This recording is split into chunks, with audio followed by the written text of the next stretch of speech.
చిన్నపిల్లలు చాలా ఇష్టంగా తినే శనగపప్పు మసాలా అండి. సూపర్గా ఉంటుంది. ఇందులో ఎలాంటి మసాలాలు కలపకుండా ఖాళీ ఉప్పు కారంతోనే చేయొచ్చు. చాలా అంటే చాలా ఇష్టంగా తింటారు. ఈ ప్రాసెస్ ఎలా చేయాలో ఇక వీడియోకి వెళ్దాము పదండి.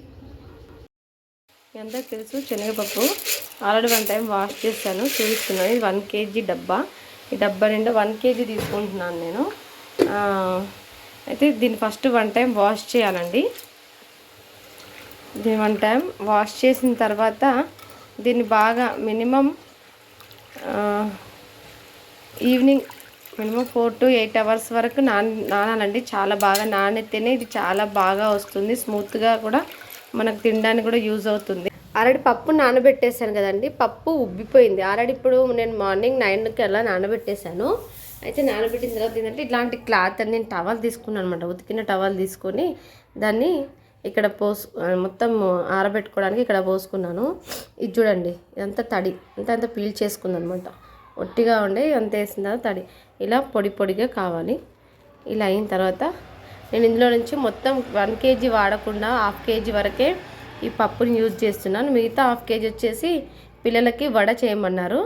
అది కూడా మీకు చూపిస్తాను. వడలు చేయమన్నారు, ఆ వడలు కూడా చేస్తాను. ఫస్ట్ ఒక పప్పు వేద్దాము. ఎలా ఉంది చూసారా, వెంటనే పైకి వచ్చేసింది అనమాట. అయితే ఇంకా మనం ఇందులో పప్పు వేసుకోవచ్చు.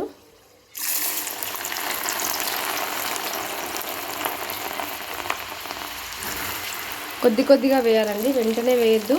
హై ఫ్లేమ్లో అంటే హీట్ అయిన తర్వాత స్టవ్ అనేది చాలా చిన్నగా పెట్టుకోవాలి. ఎందుకంటే స్లోగా దీన్ని ఉడికించుకోవాలన్నమాట. ఇంకా కొద్దిగా పప్పు వేస్తున్నాను చూడండి. ఓకేనా, చాలా స్లోగా వేయించుకోవాలి. ఎందుకంటే పప్పు లోపటి దాకా ఉడకాలి కాబట్టి డీప్ ఫ్రై కావాలి మొత్తం పప్పు అనేది స్లోగా. ఇప్పుడు నేను కలుపుతున్నాను. ఇప్పటి నుంచి మా పాప తీస్తుందండి వీడియోస్. తనకు చాలా ఇష్టం వంట వచ్చు తనకి. తను చదువుతుంది 6th క్లాసేనండి, కానీ తనకి వంట చేయడం చాలా ఇష్టము. ఫస్ట్ స్టార్టింగ్లో కూడా చిన్నగా ఉన్నప్పుడు కూడా ఇదే యూట్యూబ్ ఛానల్లో స్టార్టింగ్ తన వీడియోసే ఉన్నాయండి. బ్రెడ్ ఆమ్లెట్ అలాంటి చిన్నవి చేసింది, మ్యాగీస్ అని అలాంటివన్నీ. ఇప్పుడు రైస్ వండుతుంది, అలా చిన్నగా ప్రతిదీ తను చేస్తుంది. ఫ్రెండ్స్ చూడండి, పప్పు మొత్తం పైకి వచ్చేసింది. ఒకసారి చూడండి, ఇక సౌండ్ వినండి. ఇలా గలగల సౌండ్ రావాలండి. అలా వచ్చినప్పుడు తీసేయండి మొత్తం. ఇంకా కొద్ది పప్పు అనేది కింద వండిపోయింది, అది కూడా పైకి వచ్చేస్తుంది.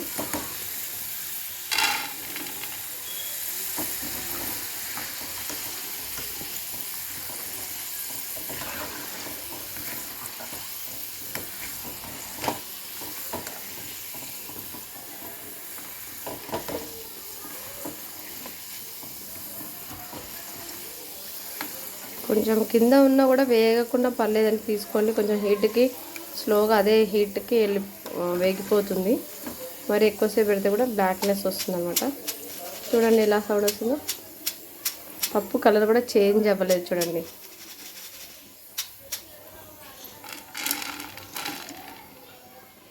ఇలా కాసేపు ఆగాలి. మళ్ళీ హీట్ పైనే మనం మళ్ళీ ఈ శనగపప్పు అనేది మళ్ళీ వేసుకోవాలన్నమాట.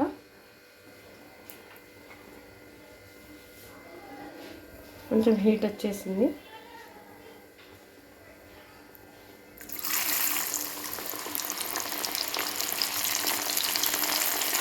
ఇది మీరు పిల్లలకు చేసి పెట్టండి, చూడండి ఎంత ఇష్టంగా తింటారో. పిల్లల గురించి మాత్రమే నేను వీడియో చేస్తున్నాను. పెద్దవాళ్ళకు కూడా స్నాక్గా తినొచ్చు, కాకపోతే పిల్లలు ఎక్కువ ఇష్టంగా తింటారు అనమాట. మనం కూడా వదిలిపెట్టంలేండి. దీన్ని తినడం స్టార్ట్ చేస్తే ఈ పప్పు అయిపోవాలి, కానీ మనకు మాత్రం దవడలు కూడా నొప్పిలేవు. అంత బాగా టేస్టీ ఉంటుంది. చాలా సింపుల్. ఖాళీ పప్పు నానబెట్టుకోవాలి. నానిన పప్పు ఒక 3-4 అవర్స్ నానాలి. లేదు మీకు అంత టైం లేదంటే నైట్ పూట నానబెట్టుకోండి. మార్నింగ్ వరకు ఇంకా బాగా మంచిగా ఉబ్బుతాయి అన్నమాట. మార్నింగ్ దాన్ని తీసేసి వాటర్ పంపేసి ఒక టవల్ కానీ ఏదైనా కాటన్ క్లాత్ పైన దాన్ని మొత్తం ఆరబెట్టుకోవాలన్నమాట. మినిమం దాంట్లో ఉన్న తడి పోయేంతవరకు. తడి అంటే మరీ ఒట్టికి కూడా కావద్దు, కాస్త తడి పచ్చిగా అనిపించాలి. అందులో వాటర్ లెవెల్స్ అంటే వాటర్ మన చేయికి అంటకుండా ఉంటే సరిపోతుంది. అట్లా చేస్తే తర్వాత ఇంకా నెక్స్ట్ ప్రాసెస్ ఇదేనండి. ఇంకా డైరెక్ట్ ఆయిల్లో వేసుకోవాలి. ఇంకోటి ఏంటంటే ఇంకో ప్లేట్లో మనం ఉప్పు కారం 2 చాలండి. ఎక్స్ట్రా గరం మసాలా అలాంటివి ఏవి కలపొద్దు. ఓన్లీ ఉప్పు కారం మాత్రమే కలుపుకుంటే సరిపోతుంది. ఉప్పు కారం కలుపుకొని ఇంకా డబ్బాలో మంచి పొడి డబ్బాలో వేసి పెట్టండి. ఎన్ని డేస్ అంటే ఇంకా చెప్పొద్దు. 1 మంత్ 2 మంత్ 3 మంత్స్ అలా ఎన్ని డేస్ అయినా ఉంటుంది. కానీ అన్ని డేస్ మనం ఉంచామండి ఇంట్లో. నెక్స్ట్ డేనే అయిపోతాయి ఇవి తింటూ ఉంటే. కొంచెం కారము చూపిస్తాను. ఈ చిన్న బౌల్లో మనము కొద్దిగానేనండి, నేను ఒక 1/2 kg కాబట్టి పిల్లలు కదా తినేది, కొంచెం కారంగానే పెట్టండి పిల్లలకి. మరి ఈ మధ్య పిల్లలు కారం తినకపోవడం వల్ల ఎట్లా అంటే చిన్న చిన్న ఫంక్షన్కి వెళ్ళినప్పుడు వాళ్ళకి పెరుగుతో తప్ప ఇక కర్రీస్తో పెట్టే అవకాశం లేకుండా అయిపోతుంది. ఓన్లీ కాస్త కారం, ఓకేనా.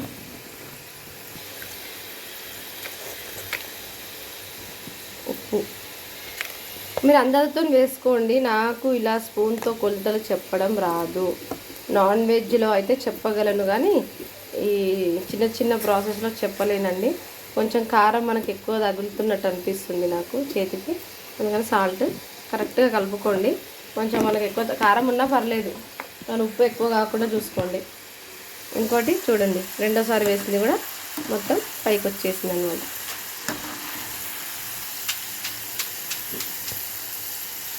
గలగల శబ్దం వస్తుంది. ఇవి స్టఫ్కి బాగుంటాయండి. ఇది మొత్తం అయిపోయిందండి, ఫ్రై అయిపోయింది చూడండి. ఇంకా నేను ఉప్పు కారం కలుపుతున్నాను. ఖాళీ ఓన్లీ సాల్ట్ అండ్ కారం మిర్చి అండి, అంతే. వేడిగా ఉన్నప్పుడే కలపండి, దానికి పట్టుకుంటుంది. చాలా బాగా కాలుతుందండి ఇది. నాకు పప్పు అంతా ఈజీగా తొందరగా కూల్ అవ్వదు. మంచి ఉప్పు కారం అయితే మంచిగా వేయండి, ఎందుకంటే కొంచెం పిల్లలు కారం తింటేనే బాగా అండి. ఇప్పుడు ఉన్న దానికి కారం తినొద్దు, ఉప్పు తినొద్దు అలా చిన్నప్పటి నుంచే చెప్తున్నారు. కానీ మేమైతే కారం బాగా తింటాము. ఇంకోటి ఏంటి అంటే కారం తినడం వల్ల కూడా కొంచెం మనకు ఉప్పు కొంచెం తగ్గించి కారం ఎక్కువ తినడం వల్ల ఇప్పుడున్న పరిస్థితుల్లో అల్సర్ అని అలాంటివన్నీ వస్తున్నాయి. కానీ ఏమీ కాదండి, కారం ఎక్కువ తినడం వల్ల. స్లోగా అలవాటు చేయండి. ఒకటేసారి తినమంటే డైలీ కారం తినని పిల్లలు కూడా కారం తినాలంటే కొంచెం కష్టంగానే ఉంటుంది. చూడండి, చాలా ఫుల్గా కలిసిపోయింది అనమాట కారం. చూడండి, నేను తీసుకునేది ఇంత మిగిలింది. కావాలంటే వేసుకోవచ్చు, కానీ చాలా ఎక్కువైపోయింది. చూడండి నా చేతికి ఎంత ఉందో. చల్లారనివ్వాలి దీన్ని. దీంట్లో పోపు వేయడము, కరివేపాకు వేయడం అవన్నీ అవసరం లేదు. ఓన్లీ ఇలాగే చాలు. ఇలాగే కొంచెం కూల్గా పెట్టుకుంటే ఇది చల్లారిన తర్వాత సూపర్ అంటే సూపర్ టేస్ట్ ఉంటుంది. చేసి చూడండి. నేనైతే మీకు కొరియర్ చేయలేను, మీకు తినిపించలేను, కాకపోతే ఇలా చేసి చూపిస్తున్నాను. మీరు ఇలా చేసుకొని తినండి, కొద్దిగా చెయ్యండి, పిల్లలకు బాగా నచ్చుతుంది. Keep smiling. ఓకేనా, బాయ్. ఈ వీడియో కనుక మీకు నచ్చినట్లయితే ప్లీజ్ లైక్ అండ్ షేర్ చేయండి. ప్లీజ్ సబ్స్క్రైబ్ చేసుకోండి. ఇంకోటి ఏంటంటే ఇంకా ఆలు చిప్స్ అలాంటివన్నీ చూపిస్తాను. మీ అందరికీ యూట్యూబ్లో అన్నీ వస్తాయి, కాకపోతే నా సంతోషం కోసం నేను చేసి చూపిస్తున్నానండి, అంతే. చాలా సింపుల్ థాట్స్లోనే కర్రీస్ కానీ ఎలా టేస్ట్ చేయాలి, అసలు ఎక్కువ మసాలాలు వేయకుండా సింపుల్గా పొట్టకు కూడా హాయిగా ఉండే విధంగా ఉండే కర్రీస్ కూడా చేసి చూపిస్తాను అనమాట. ఓకేనా, థ్యాంక్ యూ.